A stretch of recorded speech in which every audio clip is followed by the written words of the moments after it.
لا إله إلا الله محمد رسول الله۔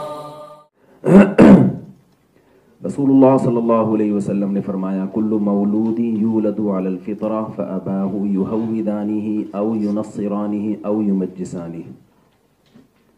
ہر بچہ فطرت پہ پیدا ہوتا ہے، یعنی نیچر پہ، یعنی اسلام پہ، یعنی ہر بچہ اچھا ہی ہوتا ہے۔ اس کے والدین اس کو یہودی بنا دیتے ہیں، عیسائی بنا دیتے ہیں یا مجوسی بنا دیتے ہیں۔ اس حدیث سے ہمیں پتہ چلتا ہے کہ بچے سب اچھے ہی ہوتے ہیں۔ جیسے درخت کی مثال ڈاکٹر صاحب نے دی، درخت کو اگر نہ چھیڑا جائے تو وہ سیدھا ہی جائے گا، وہ خود بخود ٹیڑھا میڑھا نہیں ہوگا۔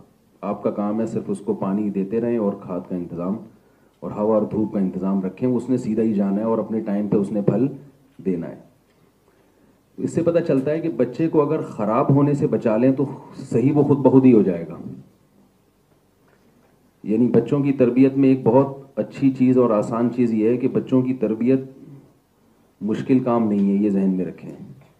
میری رائے ہے، ہو سکتا ہے ڈاکٹر صاحب نے شاید اس کے خلاف کچھ بتایا ہو، ٹھیک ہے، تعبیرات کا فرق بھی ہو سکتا ہے، اصطلاحات کا فرق بھی ہو سکتا ہے کہ میں آسان کسی اور میننگ میں استعمال کر رہا ہوں، ڈاکٹر صاحب نے کسی اور معنی میں۔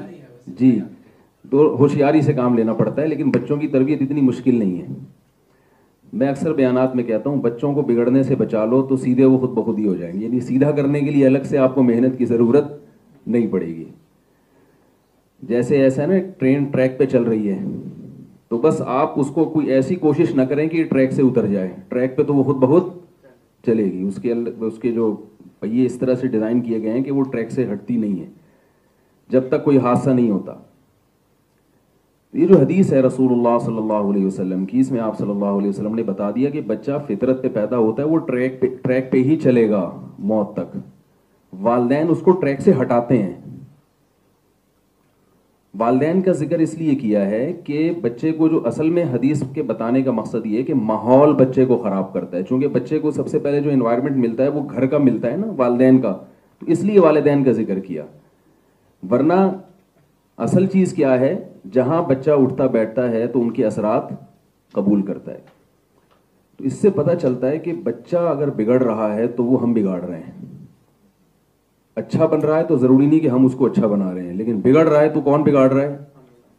ہمارے حضرت مفتی رشید احمد صاحب ایک مثال دیا کرتے تھے کہ دو چیزیں دیکھ کے والدین کا پتہ چلتا ہے کہ یہ خود سیدھے راستے پہ ہیں یا نہیں۔ ایک نابالغ بچے کو اور ایک داماد کو دیکھ کے پتہ چلتا ہے۔ فرمایا نابالغ بچہ والدین کے کنٹرول میں ہوتا ہے، بالغ ہونے کے بعد پھر اس کی اپنی ایک سوچ ہوتی ہے۔ نوح علیہ السلام نے بچے کی تربیت کی بہت کوشش کی مگر بگڑ گیا۔ تو یہ ضروری نہیں ہے کہ بلوغت کے بعد بھی وہ آپ ہی کے راستے پہ چلے، بعض دفعہ شیطان اور ماحول اس کو باہر کا ماحول خراب کرتا ہے اور وہ خود اپنے اختیار سے بگڑتا ہے، کیونکہ وہ بچپنا اس کا ختم ہو گیا۔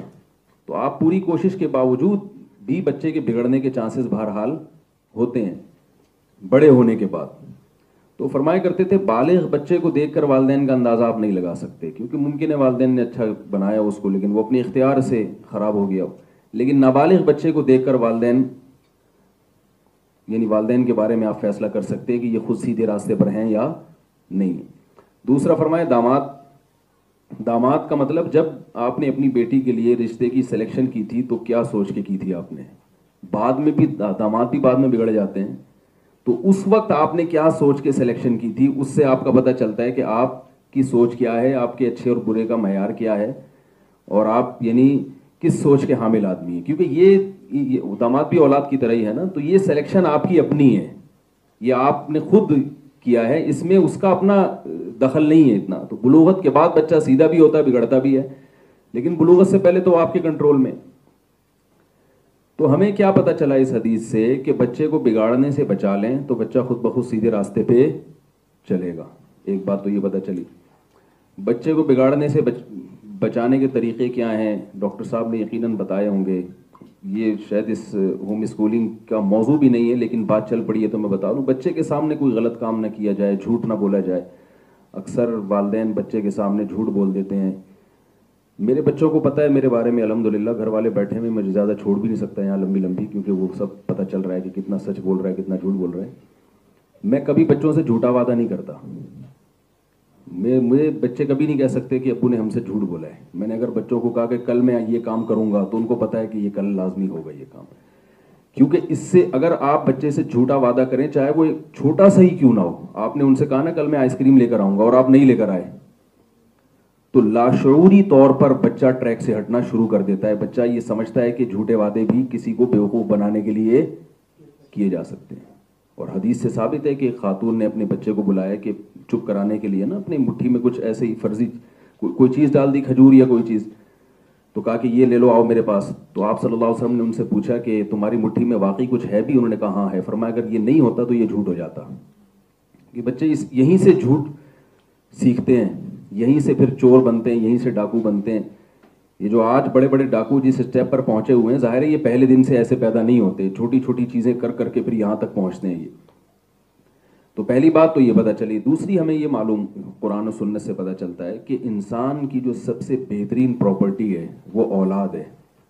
میں دیکھتا ہوں کہ لوگ آج اس کی تو بڑی کوشش کرتے ہیں کہ ہم جب دنیا سے جائیں تو ہمارے پاس اتنے پلاٹ ہوں, اتنے بنگلے ہوں, اتنے گاڑیاں ہوں, پراپرٹی بنانے میں لگے ہوئے ہیں. آپ کے لیے جو سب سے بہترین پراپرٹی ہے جو آپ چھوڑ کر جائیں تو آپ کے سب سے زیادہ کام آئے گی, وہ آپ کی اولاد ہے.